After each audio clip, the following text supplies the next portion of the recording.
Assalamualaikum warahmatullahi wabarakatuh. Kami dari kelompok 7 mata kuliah Ilmu Pendidikan Islam akan menjelaskan makalah kami yang berjudul Memahami media dan metode pembelajaran dalam perspektif Islam. Saya atas nama Muhammad Riksan Dan saya Rafida Ari akan menjelaskan makalah tersebut dengan rinci di video berikut ini. 1. Konsep dasar pembelajaran.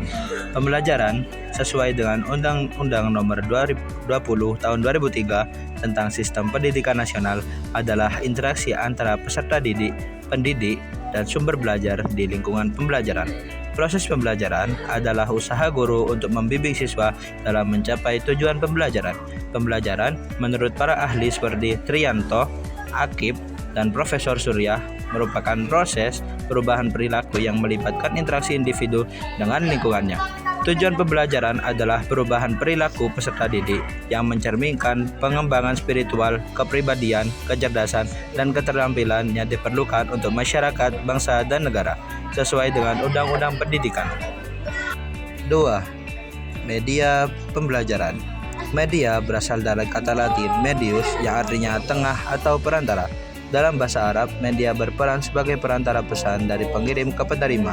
Media dalam konteks pembelajaran bisa berupa manusia, materi, atau kejadian yang memfasilitasi siswa memperoleh pengetahuan, keterampilan, dan sikap.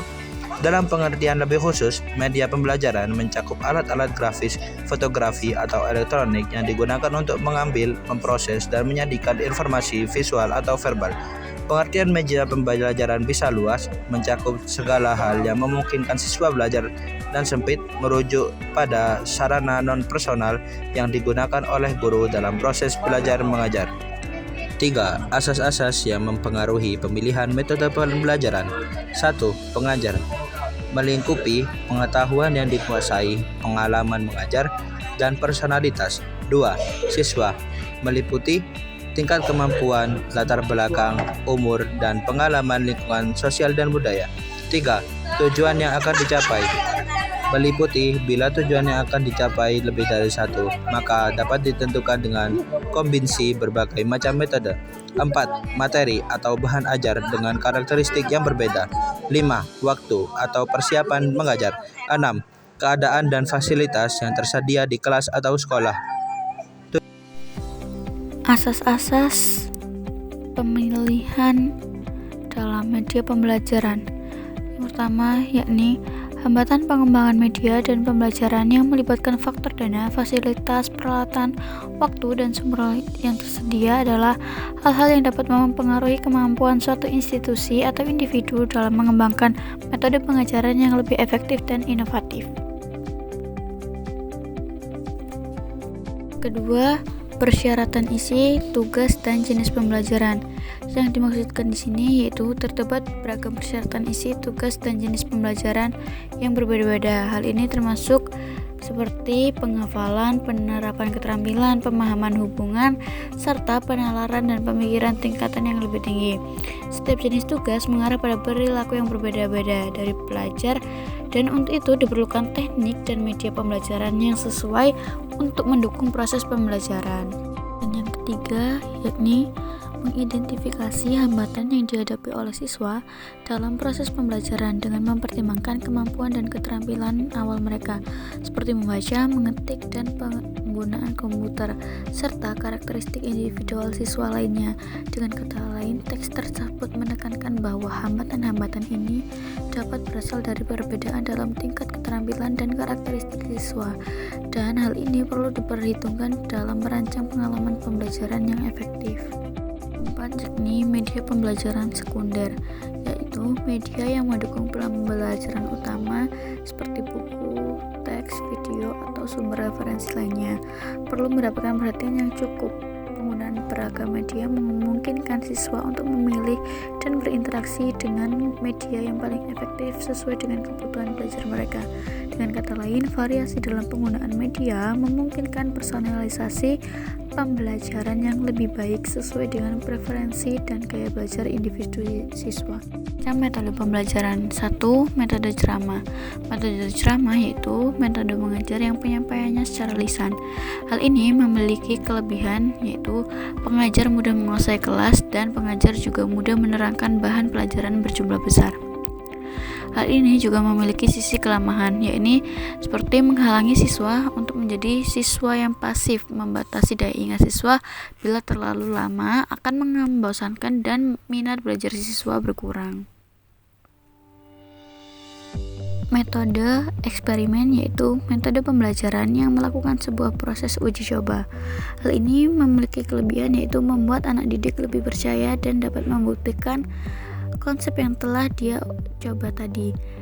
Dan hal ini juga memiliki kelemahan yaitu menuntut ketelitian dan mengeluarkan biaya yang besar. Metode diskusi, metode yang berupaya untuk memecahkan masalah dan memiliki argumen untuk memperkuat pendapatnya. Hal ini memiliki kelebihan yaitu siswa dapat belajar untuk bermusyawarah dan siswa juga dapat belajar menghargai pendapat orang lain.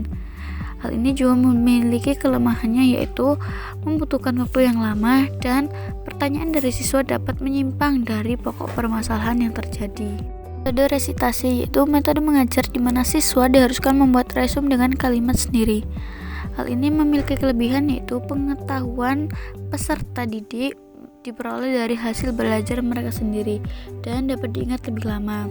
Hal ini juga memiliki kelemahannya yaitu siswa dapat melakukan penipuan di mana anak didik hanya meniru hasil pekerjaan temannya tanpa mau bersusah payah untuk mengerjakan sendiri. Ada problem solving yaitu siswa dihadapkan pada suatu masalah yang harus dipecahkan atau diselesaikan baik secara individual atau secara kelompok. Metode ini menitik beratkan pada pemecahan masalah secara rasional, logis, besar, dan tepat. Hal ini memiliki kelebihan yaitu dapat mengembangkan kemampuan berpikir siswa untuk mencari jalan keluar dalam menghadapi masalah-masalah secara rasional. Dan hal ini juga memiliki kelemahan yaitu memerlukan cukup banyak waktu dan melibatkan banyak orang. Macam media pembelajaran. 1. Media interaktif itu karakteristik media ini mampu untuk menuntut siswa berinteraksi selama proses pembelajaran. Yang kedua, media visual itu media yang terdiri atas media yang dapat diproyeksikan dan media yang tidak dapat diproyeksikan, misalnya berupa gambar diam atau gambar bergerak. 3. Media audio, media yang dapat merangsang pikiran, perasaan, perhatian, dan kemauan seseorang untuk mempelajari bahan ajar menggunakan pesan dalam bentuk audio. 4. Media audiovisual, yaitu media pandang dengar. Media ini merupakan hasil kombinasi dari media audio dan visual.